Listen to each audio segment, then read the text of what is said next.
Sessions. We've got some amazing guests in the green room, standing by, waiting to talk to all of you. In today's world, there's more and more opportunity to have a hybrid in between both of those. Your job isn't to get into the industry to get rich. Your job is to get into the industry to support and provide the best service you can. Listen, discover, explore. I mean, it's exactly what I tell the brands that we open retail stores for, right?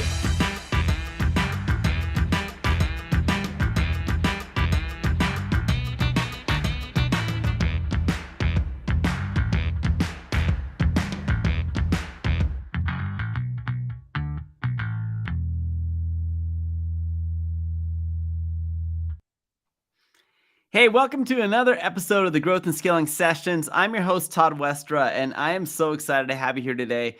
Today, I'm doing something I've never done before on a live. I'm going solo, and don't mock me. I usually have a panel of guests up here to sound wonderful and amazing for me, but today, I decided to go solo on this topic because I think it's so controversial, and today's topic is going to be so fun. But before I get into the topic, I want to make it very clear. Today's show is sponsored by the Captain's Council.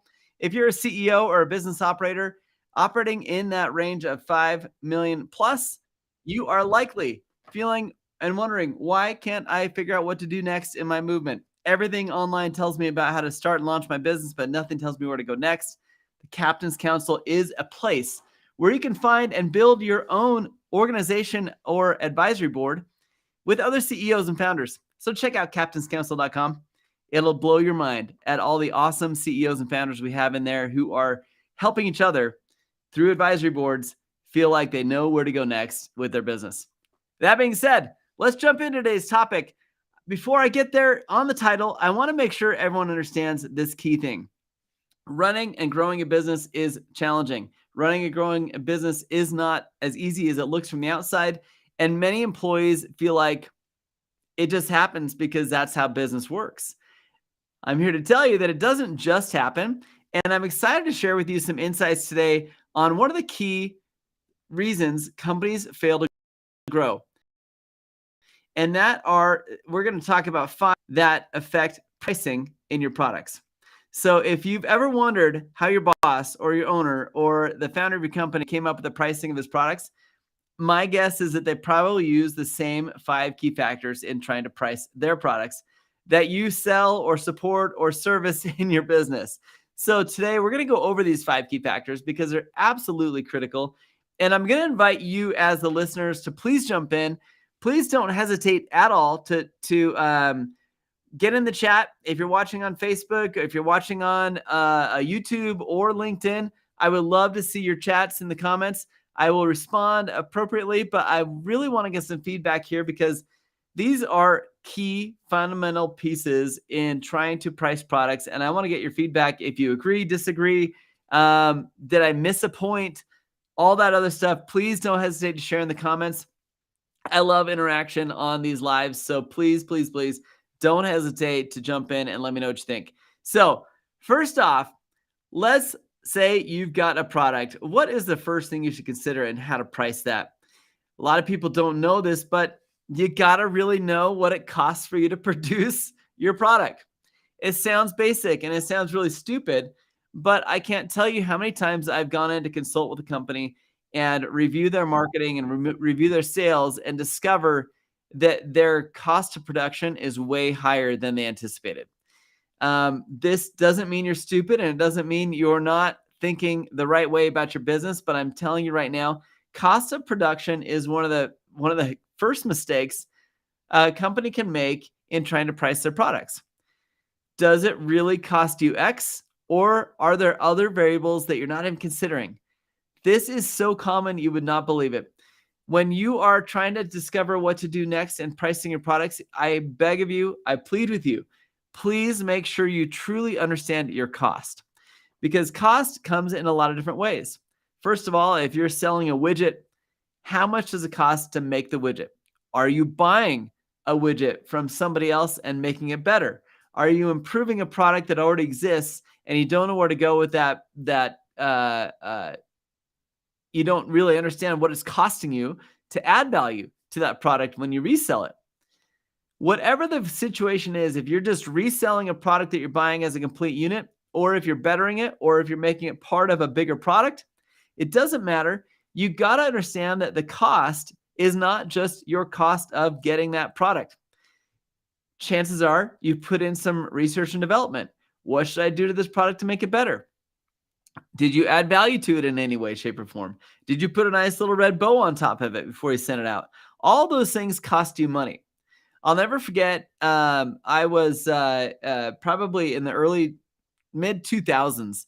I had a business partner and we had a professional services company. We installed audio video systems and home theaters and you name it, security, automation, all those cool things that you see in cool buildings. We would do those in houses. And I'll never forget, we were building revenue. We were at about 5 million in revenue, and we decided to really make a push to get ourselves into $7-8 million in revenue. We did it. And it was so exciting because we increased our revenue. But what we didn't realize is that our cost of production actually went up with our increase in revenue. We couldn't figure it out. It took us a long time to figure it out. But what we ultimately understood and learned on the fly through our CPA's help, and if you don't have a CPA, get one.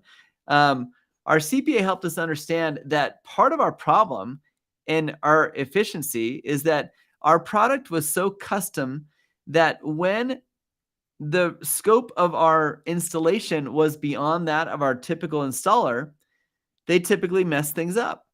And so what would happen? We would have to send out more trucks, roll out more people to fix a problem that our installer base didn't know how to do or satisfy, which drove up our cost of production. Everyone thinks they know their costs, but I'm telling you, as someone who personally made this huge mistake, I did not truly understand the cost that every time we rolled a truck out, it was about $1,000. Every time a truck went out, $1,000, $1,000. We had opportunity cost of the installers not being somewhere else they needed to be. We had cost of product. We had cost of replacement. We had agitation by our clients who didn't refer us more business because we screwed up. All those things play into cost of production. And had we not had a smart CPA guiding us through this journey, we would have never known that our cost was going up, even though our revenue was going up. You would think it became less expensive to finish the installations.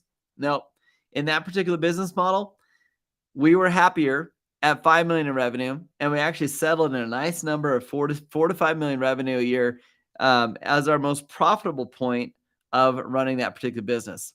Know your costs and know your cost of production before you figure out what the price is they're going to charge for that particular product.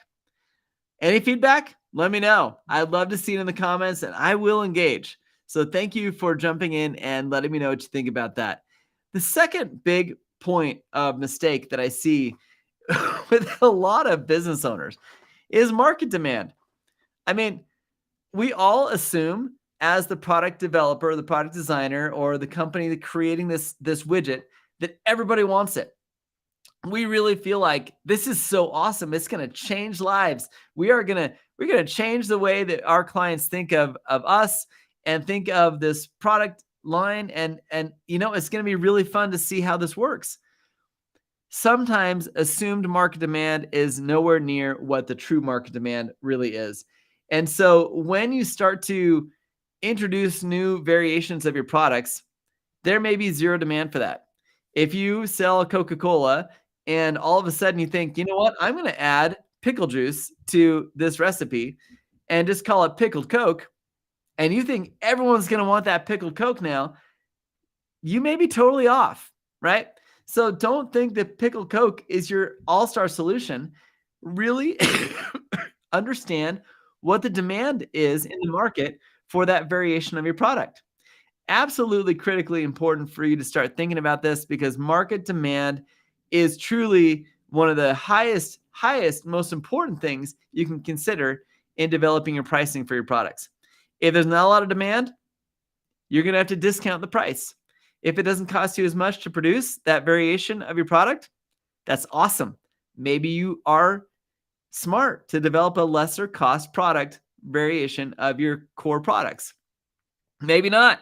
Maybe you're totally going to screw things up. And guess what? That's what we do in business. It's okay to screw things up, but I highly encourage you to set a set of protocols that you will utilize to gauge what market demand is for any variations in your products. Even with existing products, it's important for you to understand what are people willing to pay for this product and what is happening with your drum roll, with your competitor pricing. Are competitors offering a similar product? If they are, find out what they're charging. If they aren't saying it online, then get into a sales call with somebody and figure out what they're charging. It is so important for you to know what your competitors are doing when you're developing pricing for your products. If you're way out of the league, if you're way out of what your competitors are doing, chances are you might be doing something special. We're going to talk about that in a second. It's okay to be a higher price as long as your value proposition's there. But when you're looking at a competitor's pricing and you're wondering how are they doing it? How are they charging that price and still making money? Sometimes they're not, okay? Sometimes they're using that product as a loss leader. It's okay to do that sometimes, and it's okay to let them do that sometimes. If you're not in a position to be able to discount a product to where you're going to lose money on purpose to get people into your funnels and sell them more expensive products, then don't do it. You don't have to be the cheapest guy around, but you have to be real. And I think that when you see a competitor all of a sudden knock the price in half on one of their core products, chances are they're using that as a stepping stone into an introduction or a launch of a new product that is more expensive. They're putting all their eggs in that basket, hoping that as they sell that basic product, they're going to get them into their funnel and they're going to buy better product from them at a higher price with higher margin. These are common tactics. So as you're looking at competitor pricing and you're wondering, should I launch this product at this price or this price? Definitely understand what your competitors are doing. And I should have put an S on there, competitors, because it is so important for you to consider what more than one competitor is doing. If you don't think you have more than one competitor, you're probably totally wrong. We live in a massively capitalistic society. I just don't think that you're creating something brand new very often. Every once in a while, there's some amazing unicorn that comes out into the world, into the marketplace that nobody else has a fit for. That's awesome when you do that, but please understand that more than likely, you're not solving a unique problem. Almost every problem in the world, in the marketplace, if you're B2B or B2C, has had a solution. One of my favorite products that I've ever seen marketed online is the Squatty Potty. If you've ever seen the Squatty Potty, if you haven't seen a commercial for the Squatty Potty, you need to go Google it or YouTube it right now because it is absolutely amazing. They're solving a problem that all of us have, right? We all go to the bathroom regularly. If you're not, talk to a doctor. But the Squatty Potty did an amazing job of looking at market demand. Yes, everybody goes to the bathroom. Yes, everybody's got a toilet. But is everyone getting things out as efficiently as they should be? No, not all the time. So what do people do? They take medicine. They take drugs. They take laxatives. They take other things to clear their bowels. This company came out with something that was unique. It was a unicorn, and they actually used a unicorn in their marketing to accentuate the fact that they came up with something unique and different. Check it out. It'll blow your mind. Cracks me up every time I see their commercials. But what they've really, really done well is they looked at their cost of production. They looked at market demand, which there was zero. So what do? They got tons and tons of creative marketing in the marketplace to create the demand of, hey, yeah, maybe I'm not as regular as I should be. Maybe I am not doing things as efficiently as I could be. I need that product. And so there were no competitors to check pricing against. So what do? They looked at a value proposition. What are we providing to our potential customers that gave us more, that added value enough that the point of the consumer was, I need that product and it's not priced crazy. So I'm going to buy this thing and see how it helps me And as a consumer of this product, I will say, love the Squatty Potty. There's my, I hope I get a commission off that. I don't think I will, but the value prop was there. They were able to establish demand in the marketplace, and there's now been a bunch of people competing with them. But what they did right is they priced the product in a way that those who had never seen it before, never bought it before, felt like this isn't such a big burden. It's not such a big stretch. I'm going for it. The value is priced right, and if it gives me what I'm expecting, it's priced perfectly. They had massive demand and massive sales, and even made it into the likes of Costco after their online ads because they had developed such a huge demand of their product because of their creative marketing. So those are all things to consider as you're developing your pricing structure for your products. You need to consider cost of production. What is it truly costing me to get this product sold and delivered? And understanding that is essential. Then identifying your market demand. How many people actually want me to help them solve this problem? Well, for Squatty Potty, going back to them real quick, there is a massive demand for laxatives and colon cleansers and other products like that on the market. Yeah, you think I'm talking dirty. I am kind of talking dirty talk. But the fact of the matter is, it's a problem people want to solve. And they're spending millions and millions of dollars, probably billions of dollars, trying to solve that problem. So what do? They checked out, okay, people are buying colon cleansers or laxatives for about $20, $30 for a bottle. How about we give them a solution for $30 to last them years? And so they did that.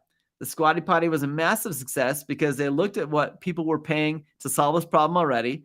And then they jumped in with a value prop that was more amazing because it was a one-time buy and it lasts them for years. Not just a month, not just 2 months or a 3-month subscription. It is a forever solution. And I've been using mine for years. Awesome product. So, last point of consideration when developing the best pricing model for your products. Understand your margins. Nobody should be in business to break even. Nobody should be in business to break even.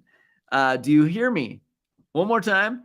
Nobody should be in business to break even. How many people in the audience are just breaking even on their products right now? Let me know in the comments. If you are, fix that problem.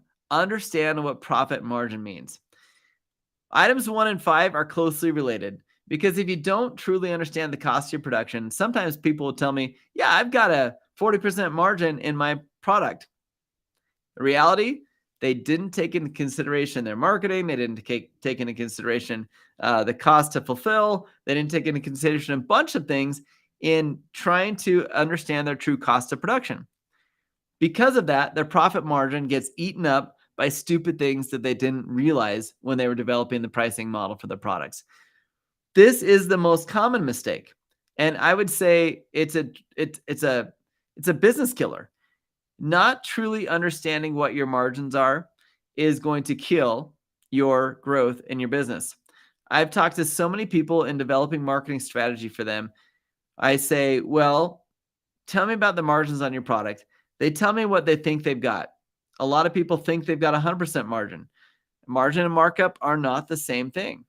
When you look at margin, you are considering the difference between your cost of production all the way out the door to delivery and what you're charging. Sometimes you forget to put into play that, hey, you know what? I need to allocate a specific amount of my profit margin towards marketing. Typically, this number is about 30%. It is very common for a business to spend 30% of total revenue on their marketing budget. Another 20% on sales.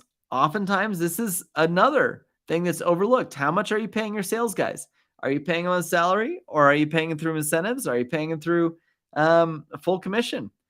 Whatever you're doing for sales, you got to consider those costs are going to eat from your margin if you're not considering them in your true cost of goods sold.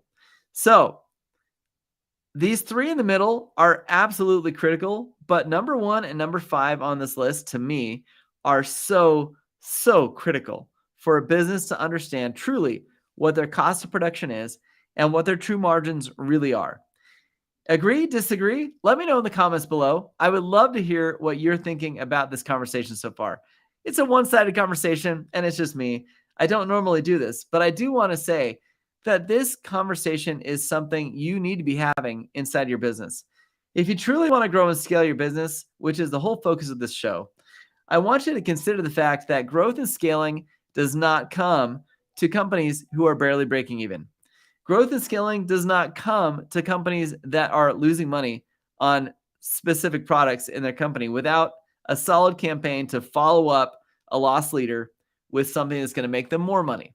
Okay, so as you look through this list, I want you to tell me, are there things you feel like are specific that are going to help you in your growth journey? This whole live stream that we do each week is specifically designed around needs that I see in the marketplace with companies who are barely making money with 5-10 million in revenue and wondering why aren't they seeing more than 10% margin on their 10% profitability in their business. Well, there are some industries that have very low margins, but most of you out there likely should be seeing 30 to 40, sometimes even 50%. And if you're not seeing that when the industry says you should be, you're making a mistake on one of these 5 core principles of pricing your products. Pricing your products is absolutely essential. A lot of us look at pricing as something that should be a no-brainer, and so you don't put a lot of thought into it. I'm telling you, that is the most common mistake that most businesses make. So let me know. I would love to be proven wrong. I would love for somebody to tell me I'm an idiot, but have a good reason for telling me I'm an idiot. I've worked with so many companies in focusing their price points on profitability, and I hope that you find value in this presentation today. I hope it adds value to your business, and I hope that you can take a deep dive into these key points and really understand why you're not making the money you should be right now. Chances are you're not considering these 5 things, and if you aren't, I beg of you, if you want to stay in business, please reconsider how you evaluate what's going on with your products. Do you need to develop any new products? If so, make sure that you phase your current products out by developing new products that are going to give you the most profit margin that your clients are willing to pay. I love all of you. I've got a great community here that's listening to this live stream, and I hope we've been able to add some value to what you're doing in your business today. If not, let me know. But if you are interested in being part of our community, part of the Captain's Council, do check it out at captainscouncil.com. We truly are putting together a pool of resources in terms of videos and trainings, as well as panel discussions that are exclusive to our community, as well as putting together these awesome board groups of peer advisors, 8 to 12 people who are just like you, CEOs or operators of a business trying to grow and scale, not knowing where to go next. And sometimes the answers are as obvious as pricing your products right. Sometimes it's as obvious as leveraging your current subscriber base and selling them new and exciting products that are going to enhance your revenue. There are so many factors that go into growth and scaling. And sometimes as the operator, we're so in the weeds of our business, we don't see the obvious revenue potential right next door to us, right outside of our face. So take a look at the Captain's Council. We know that it helps. We know that business owners need that community that understands their pains and helps them solve them in a more efficient and productive way. So thanks for being here. We'll catch up with you on the next episode of the Growth and Scaling Sessions next Wednesday, and we'll see you then.